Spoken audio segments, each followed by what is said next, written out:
Caiaphas was the high priest during the time of Jesus. He was the most powerful, most influential person in Jerusalem, in Judea, and what we would consider ancient Israel. He was the guy. He was the connecting point between the nation of Israel and Rome. He was the person that communicated with Pilate or whoever the leader in the Roman garrison was at whatever point he was in leadership. But even more significant than that, Caiaphas was part of a family, and it's hard to describe the significance of this.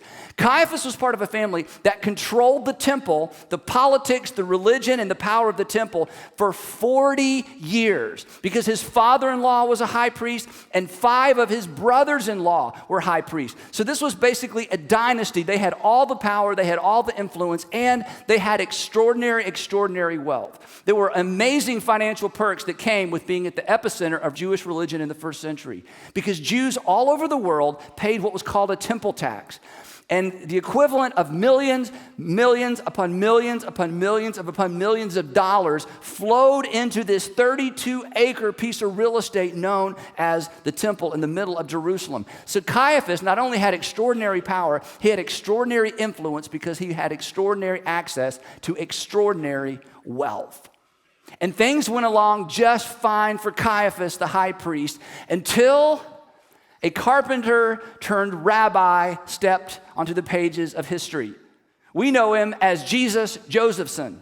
When Jesus showed up, here's the thing, and this is why you should read the Bible, you should read the New Testament. When Jesus showed up, the problem was, Caiaphas has all this power, he's got all this wealth, all this influence, he's in the family that controls everything.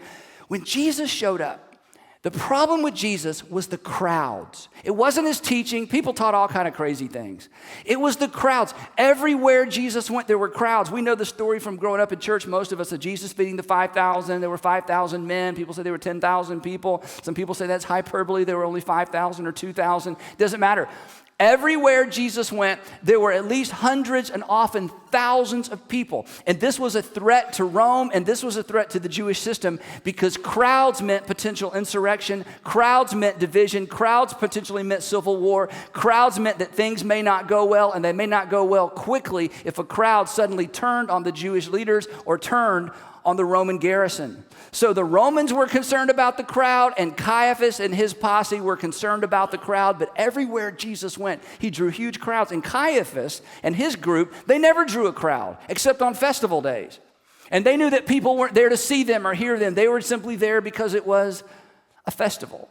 And the other thing that was a problem in terms of Jesus and his relationship with Caiaphas was that when Jesus spoke, and when Jesus acted and behaved, he spoke with such extraordinary authority. People were just amazed by his authority. In fact, remember that story of Jesus going into the temple and turning over the tables and chasing off all the cows and letting the doves go and, kind of wreaking havoc there and with the money changers in the temple. When the religious leaders sent by Caiaphas approached Jesus, they did not say, "What do you think you're doing?" They asked the question that they knew they needed to ask. They said, "Who do you think you are?" Because Jesus acted, behaved, and spoke with such extraordinary authority. But the other problem with Jesus is Jesus was extraordinarily critical of the religious leaders. Now, if you want to know what a Jesus rant looks and sounds like, if you get your Bible later, not now, and turn to Matthew chapter 23, it is a rant. Jesus had no respect for the temple leaders. Jesus had no respect because of the corruption that had happened inside the temple system by the time he showed up in history. He was all about criticizing it. And in Matthew 23, it just goes on and on and on. And at the end of this rant against these religious leaders, including Caiaphas, the high priest, here's what he says. This kind of caps it all off. He says, "You snakes, you brood of," this is Jesus talking. You wouldn't let your kids talk like this, okay? "You snakes, you brood of vipers, how will you escape being condemned to hell?" In other words, he says to the religious leaders, the people that get up every day and try to be good, the people who are responsible for leading the people who, oversee the sacrificing of animals so that they can find atonement for their sin. He looks at, quote, the best people in the city and he says, "You are going to hell." So it's no wonder that Caiaphas had a little problem with Jesus, his authority, the crowds, and his criticism of everybody that Caiaphas worked with and potentially had respect for. That Jesus threatened the peace and Jesus personally threatened the peace keepers. Now, this builds and builds and builds throughout the Gospels. You got to read it. And finally, there's a final straw. And the final straw between Jesus and Caiaphas and the final straw between Jesus and the temple leaders was not something that Jesus said. It was something that Jesus did. It was not a conversation. It was not a confrontation. It was an act of compassion. Jesus raised someone from the dead, and not just anyone. He raised a very famous citizen of Bethany, in the city of Bethany. He raised who from the dead? That's right, Lazarus. This was the final straw. What was the pinnacle of his miracles? What was the most amazing thing possible? Because not only had Lazarus died, Lazarus had been what? Buried. That's right. These people in Bethany had been to the funeral, and the next thing you know, they were seeing Lazarus walking around. So this was like over the top, and I mean the crowds just swelled and swelled and swelled. And they realized, the religious leaders, and Caiaphas in particular, realized that their strategy was failing. And their strategy up to that time was to try to discredit Jesus publicly. That's why when you read the Gospels, they're constantly asking Jesus all these trick questions. And every time they think they've got him, Jesus comes back with a snappy answer, and they look stupid, and the people are like, go Jesus, you know? And so their whole, because what they were trying to do, the point of those questions was to try to divide Jesus from the crowd. They wanted Jesus to lose the crowd, because once Jesus loses the crowd, he is no longer a threat to the peace that they had established with Rome. So, for example, after Lazarus had been raised from the dead, here's what John, who saw all of this, was an eyewitness of all of this, here's what John writes. He says this in John chapter 12. Now the crowd that was with him when he called Lazarus from the tomb and raised him from the dead continued to spread the word. So this crowd of people that knew about this miracle, they're telling everybody in the vicinity. So many people, continues, many people, because they had heard that he had performed this sign, went out to meet him. So now you got a crowd and a bigger crowd and even a bigger crowd. And the Pharisees and the leaders of the temple are just throwing their hands up and they're thinking, wow, where is this going? How is this ever going to end? So the Pharisees said to one another, see, this is getting us nowhere. And this was their strategy to try to discredit Jesus with the people by asking him all these tricky questions. It's getting us nowhere. Look how, and I love this. Look how the whole world has gone after him. Now, you need to know this. This is way, fast forward way ahead. In the book of Acts, Matthew, Mark, Luke, John, Acts, the book of Acts that tells us what happened in the church after Jesus was raised from the dead, the book of Acts tells us, Luke, who investigated all these things, Luke tells us that many, many priests and Pharisees later became followers of Jesus. That's how John has the inside track to all this information. Later on, when John is investigating and Luke's investigating, some of these priests that eventually followed Jesus and some of these Pharisees that eventually became followers of Jesus said, John, you can't believe this meeting. We were so frustrated no matter what we did, no matter what we said, no matter what we came up with. Jesus made us look like fools over and over and over. And so John writes this in his gospel. Then we said at one point in one of those meetings, look, the whole world has gone after him, and surely they laughed out loud because little did they know. 2,000 years later, come on, a third. I mean, if they think their whole world went after Jesus in Judea, today a third of the world's population declares that Jesus is somebody special. A third of the world's population almost declares that Jesus is Lord. They had no idea what they were on the front end of. Immediately following Lazarus, the miracle of Lazarus coming back to life, there's another conversation that went like this. John records it. He says, then, right after they found out that Lazarus had been raised from the dead, then the chief priest and the Pharisees called a meeting of the Sanhedrin. Now, this means almost nothing to us, but let me tell you how significant this is. This is three different groups. There's a little bit of crossover. This is three different groups that did not get along. They didn't see eye to eye theologically. The Sadducees that were a part of this group, they didn't think there was such thing as a resurrection. The Pharisees, most of the Pharisees thought there was. They didn't get along politically. They didn't have the same idea about how Israel should relate to Rome. These three groups didn't get along. This would be like the House and the Senate, the Republicans and Democrats and the Supreme Court all coming together and agreeing on something. That's how significant this is, but that's how big of a threat they viewed Jesus to be. And so they said together in this meeting that John found out later about, what are we accomplishing? In other words, what are we doing? I mean, this is crazy. The harder we try, the bigger the crowds grow. What are we accomplishing, they ask. Here is this man performing many signs. If we, They're way overstepping their sense of authority and bounds. If we let him go on like this, as if they were the ones letting him go on like this, if we let him go on like this, everyone will believe in him. To which we would say, yes, that's the point. They said, everyone will believe in him, and then what? Because in their heart of hearts, they knew. In their heart of hearts, they knew. There was something about this they should pay attention to. In their heart of hearts, they knew that to resist Jesus was to resist God.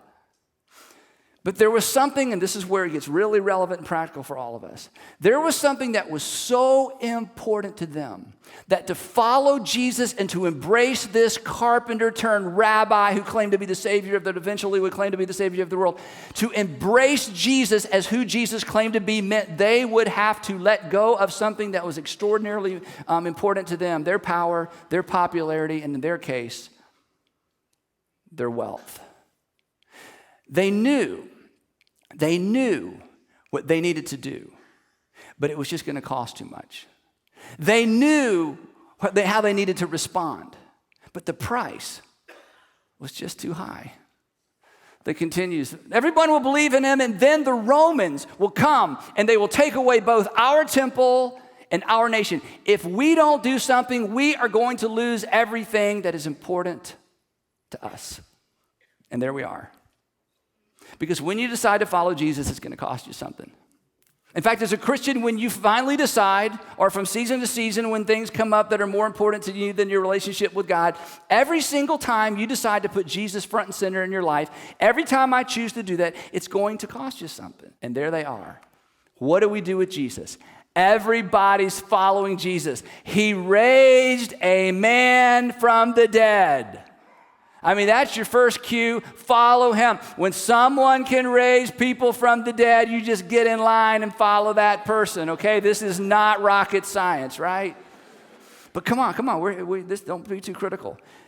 But what had become life to them, what had become the center of gravity for them personally, was so important and so precious, the thought of giving it up. They just couldn't do it. Then one of them, and now we're introduced to Caiaphas actually in the story. Then one of them, Caiaphas, who was the high priest that year, spoke up and he said, because there's all this commotion, they're all arguing, what should we do, how do we handle this, what's another trick question, how do we get the crowds, how do we divide the crowds? And finally Caiaphas just has them all be quiet. He says, be silent. He says, you know nothing at all. None of you know anything. The priest, you don't know anything at all. Okay, the Sanhedrin, you don't know anything at all. You don't know anything at all. Here's what you don't understand. You do not realize that it would be better for you. You do not realize, group of powerful people, influential people, wealthy people, you do not realize it would be better for you that one man die. Forget all this trick question. Forget all this trying to separate the crowd from him. Forget all this trying to trip him up. It would be better for you that one man die, and then he realizes what he said. For the people. It would be better for the whole nation if one man die, not for us. It's not about us, guys. No, it's not about us. It's for the people. This is all about the people. So then, rather than that, the whole nation should perish. In other words, guys, this isn't complicated. If we get rid of one man, problem solved. If we get rid of one man, the nation is saved. If we get rid of this one guy, we are better. The nation is better off. Now, John is an old man when he's writing this, the Gospel of John. He's an old man. He's looking back. Many, many years have passed by since he experienced these events, and he's met these people, and he's had these incredible conversations. And John writes in his Gospel at this point, this is so powerful. He says, Caiaphas, did not say this on his own, but as high priest that year, he prophesied that Jesus would die for the Jewish nation, and not only for that nation. Because John's got a grin on his face. It's like, wow, they had no idea what they were on the front end of. And not only for that nation, but also for the scattered children of God, to bring them together to make them one. And John is looking back and he's smiling and he's thinking, they plotted to destroy Jesus. They plotted to crucify Jesus. They plotted thinking they can put an end to this crazy Jesus movement. And little did they know that as they resisted him, they participated in the will of God. As they resisted Jesus, they actually facilitated the will of God as it would be demonstrated and carried out through the life and the death of Jesus. Because in the end, his death actually multiplied his influence. And that's why I said up front, at the end of the day, my life and your life, and your life, and your life will ultimately illustrate the futility of resisting God. We will be illustrations of people who said yes, even though it cost me, or no, because it cost me. Yes, even though it cost me, or no, because it cost me too much. And in the end, we will each illustrate the futility of resisting God. And here's why: because you were not created for your glory.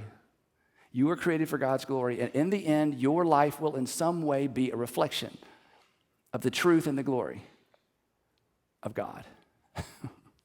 So John writes down, he just had to be grinning. And so from that day on, they plotted to, let's just say this word together, all of our campuses, to take his life. And John writes this and grinned. They thought they could take his life. They were way overestimating their ability, because a couple of chapters previously, Jesus had addressed this. Here's what Jesus said about taking his life. Here's what he said: the reason my Father loves me is that I lay down my life. The reason my Father loves me is that I lay down my life only to take it up again. No one takes it from me. No one takes it from me, but I lay it down of my own accord. I have, there's our word, authority. I have authority to lay it down and authority to take it up again. John must have grinned as they plotted to take the life of Jesus. Now, Caiaphas had a problem. You see, Rome would not execute anybody over a violation of Jewish law. If you violated a Jewish law, even if it demanded death, from the Old Testament, Rome ignored that part of the Jewish law. So he needed to come up with a charge that would give him an opportunity to take Jesus to Rome and say, hey, he hasn't just broken a Jewish law, he's broken a Roman law. In fact, he needed a charge of sedition, which meant he needed to be able to demonstrate to Pilate that Jesus was actually a threat, not simply to the Jewish peace or the Roman peace, but the Roman Empire.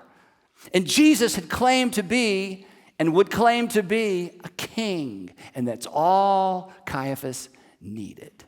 And so he pegged Jesus with the charge of sedition because he claimed to be a king. And he had Jesus crucified. The threat was eliminated. Their position in the nation and the city was secure. And then just as the sun rose on the first day of the week after Passover, there was a commotion outside of Caiaphas' home. And he heard someone running down the hall. And they threw open his door. And they said, "Sir, the body of the Jewish rabbi who we crucified is missing." What do you mean missing? A few days later, there would be reports of Jesus sightings all around the vicinity. A few weeks later, Jesus' closest followers would come out of hiding, and they would walk into the streets of Jerusalem, and they would say, "You crucified him. God raised him. We've seen him. Say you're sorry." And suddenly there were crowds and crowds and crowds of people. Now they aren't rallying around the person of Jesus. They're rallying around the name of Jesus, the reputation of Jesus, and the resurrection of Jesus. And Caiaphas and his cronies realized he's done more in his dying than he did in his living. And we were not able to take his life. And years later, Caiaphas lost his place. And years later, the Jewish people lost their temple. And as would happen time after time after time after time, those who would attempt to stand against and thwart the will of God simply became footnotes in the story of Jesus. And Caiaphas, Joseph Caiaphas, Jewish high priest, became a footnote in the story of Jesus of Nazareth. Now, what does that have to do with you and me? Everything. Because there's a little Caiaphas in all of us. There's a little Caiaphas in me that says preserve at all cost. Preserve reputation. Preserve that relationship that you know you should not be in, but it means so much to you right now. You would do anything to preserve it, and you find yourself thinking, God, either help me or get out of my way. Either help me get this right and keep this front and center, or get out of my way, don't bother me. Whatever it is that's in the center of your life, this is the thing that has replaced God in your life. A position, a GPA, that even if you have to cheat, you will not allow your GPA to suffer. There's something in all of us that says preserve, preserve, preserve, preserve. But I want you to hear one thing, and if you haven't been paying attention, tune back in. And if you're on 2 or 3 screens at home, I want you to tune back in because this is really important. Okay, look up here.